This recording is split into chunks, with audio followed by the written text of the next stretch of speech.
Pepper chicken പ്രസാദമായിട്ട് കിട്ടുന്ന ഒരു അമ്പലം നിങ്ങളുടെ അറിവിലുണ്ടോ? അറിവിലില്ലെങ്കിൽ തീർച്ചയായിട്ടും ഈ വീഡിയോ മുഴുവനായിട്ട് കാണുക. അത് എന്തിനുള്ള പ്രസാദമാണെന്നറിയോ?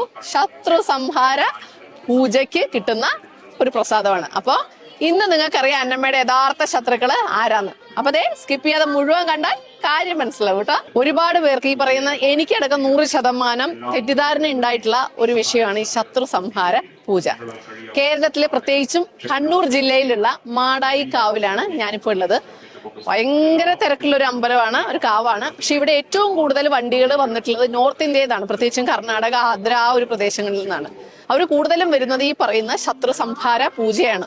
പക്ഷെ അതിലും ഒരുപാട് വിശേഷപ്പെട്ട പൂജകളൊക്കെ ഉണ്ട്.